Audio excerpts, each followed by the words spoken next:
Hello students, कल हम लोगों ने एप्लीकेशन ऑफ ट्रिग्नोमेट्री में क्वेश्चन नंबर 1, 2 और 3 डिस्कस किया था। आज हम लोग क्वेश्चन नंबर 4 और 5 डिस्कस करते हैं। तो जो क्वेश्चन नंबर 4 है आपका, इसमें दिया है कि the angle of elevation of the top of a tower from a point on the ground which is 30 metre away from the foot of the tower is 30 degree. Find the height of the tower. तो question ये कहता है कि the angle of elevation of the top of a tower. एक tower है, इसका angle of elevation 30 degree दिया हुआ है।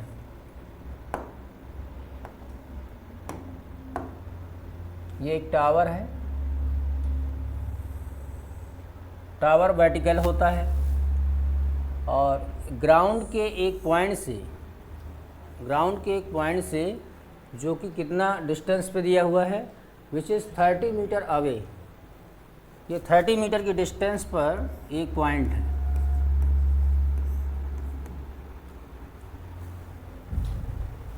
जो एंगल ऑफ एलिवेशन है इस पॉइंट से टावर के टॉप का, वो दिया है 30 डिग्री।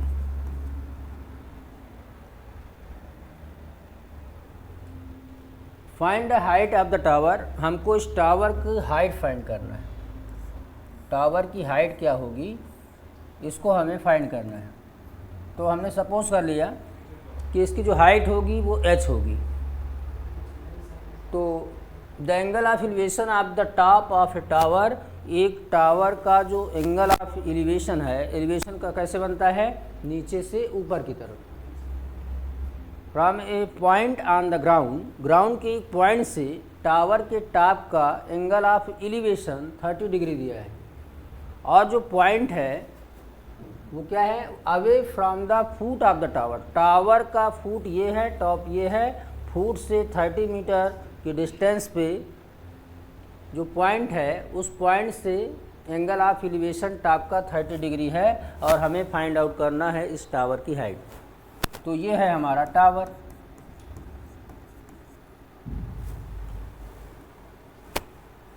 तो इसे हम कैसे करेंगे, हम मान लेते हैं कि let the height of the tower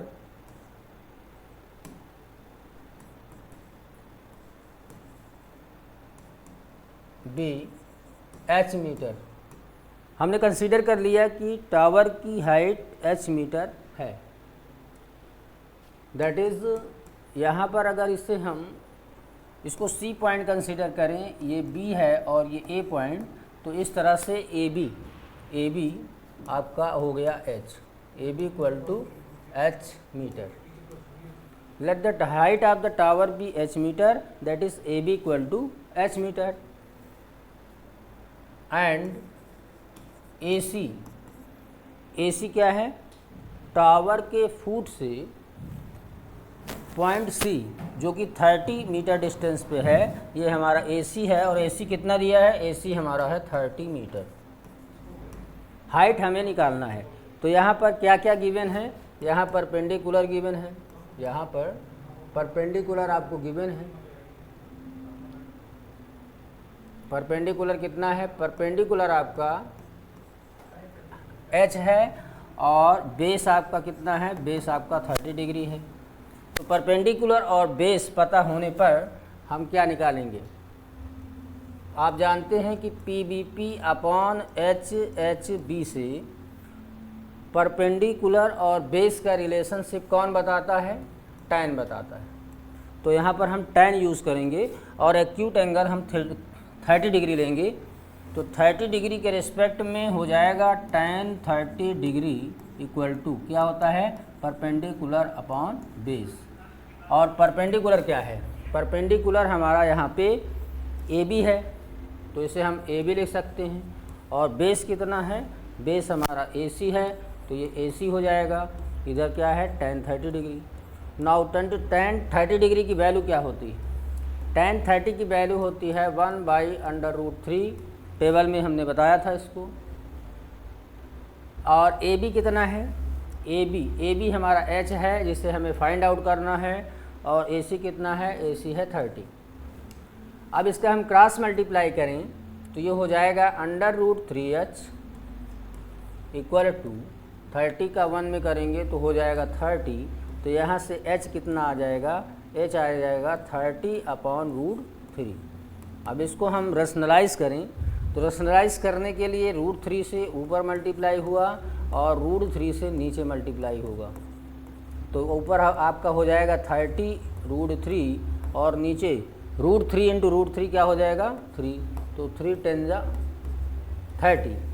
तो इस तरह से जो आपकी हाइट आ गई, हाइट h की वैल्यू आ गई 10√3 मीटर। तो इस तरह से हम h का कैलकुलेशन करेंगे तो हमारी जो हाइट होगी टावर की, hence the height of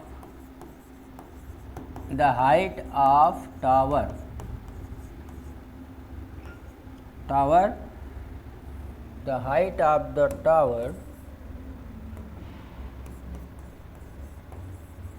will be 10√3 metre, 10√3 metre, और यही हमारा आंसर हो जाएगा। नेक्स्ट क्वेश्चन देखते हैं, क्वेश्चन नंबर 5। क्वेश्चन नंबर 5 क्या है कि kite is flying at a height of 60 metre.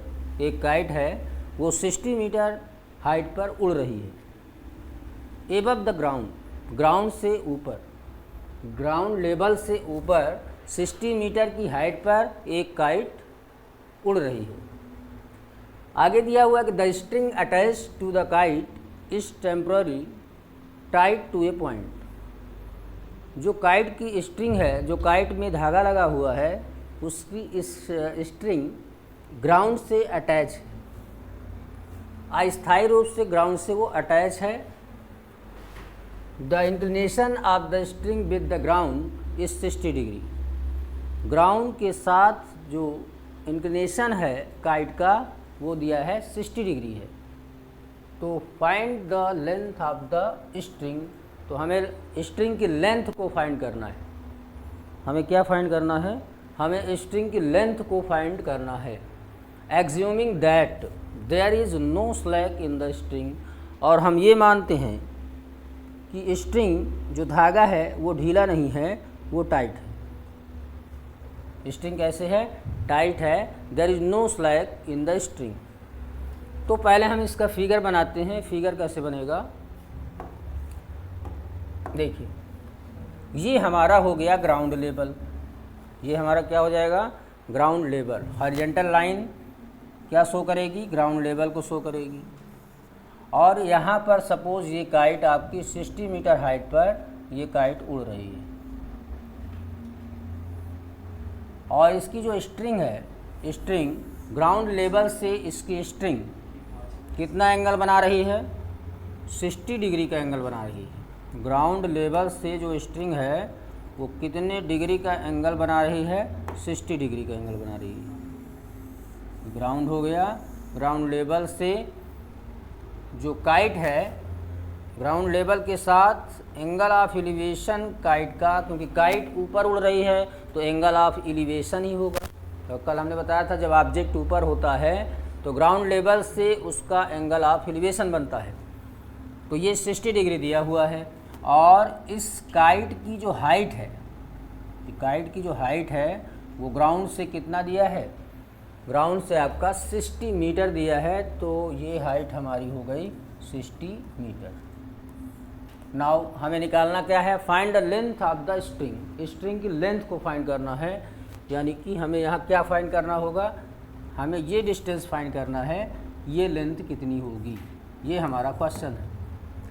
तो सपोज करें कि ये हमारा पॉइंट ए है, this point is B and this is C point. Now यहाँ देखते हैं स्ट्रिंग, जो हमें स्ट्रिंग की लेंथ निकालनी है वो हमारा एक्चुअल में है क्या, वो हमारा हाइपोटेनस है। और जो गिवन 60 मीटर हाइट है ये हमारा हो जाएगा परपेंडिकुलर।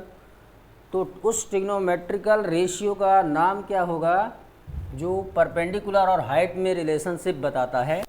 तो परपेंडिकुलर हाइट में रिलेशनशिप बताने वाला जो ट्रिग्नोमेट्रिकल रेशियो होता है वो PVP/HHB से हमने बताया था। P/H ये आपका क्या होता है, ये साइन थीटा होता है।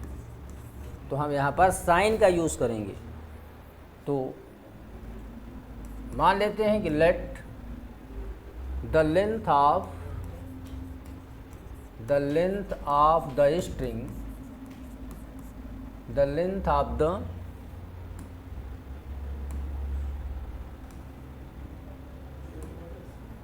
the length of the string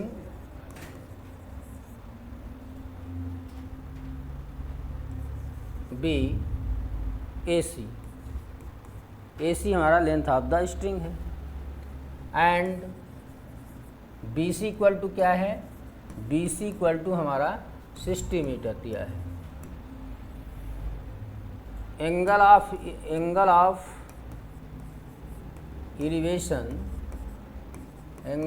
elevation that is angle CAB वो कितना दिया है, 60 डिग्री दिया है। तो नाउ इन ट्रायंगल CBA जो कि हमारा राइट एंगल है, तो हम यहाँ लिख सकते हैं कि in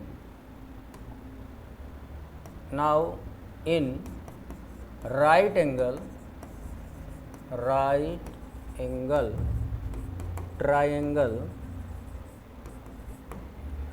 triangle CBA।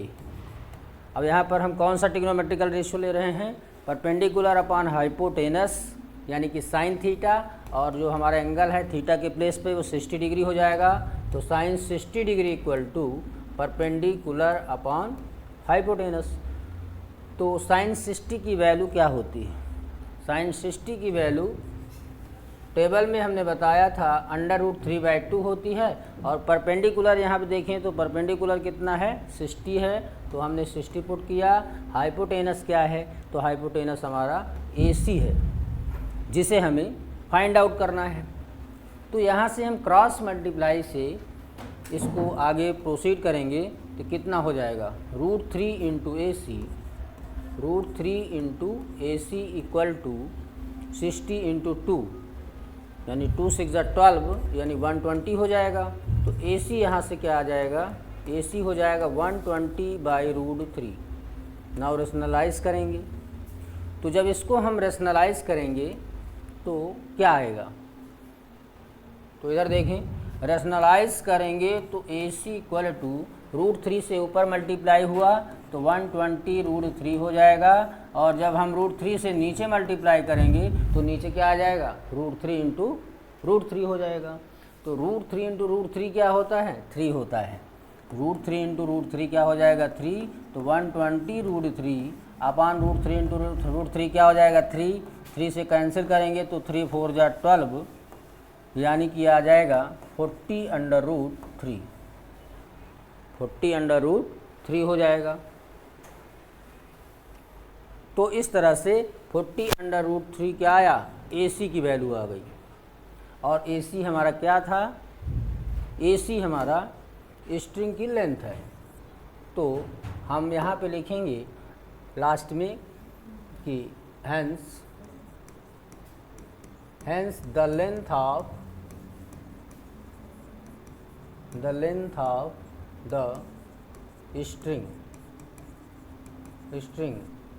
That is AC equal to 40/√3 and यही आपका आंसर हो जाएगा। ओके स्टूडेंट्स, तो इस तरह से ये हमारा क्वेश्चन नंबर 5 और 6 हुआ। अब नेक्स्ट वीडियो में हम लोग नेक्स्ट क्वेश्चन डिस्कस करेंगे। Thank you. वीडियो को सब्सक्राइब करें, लाइक करें।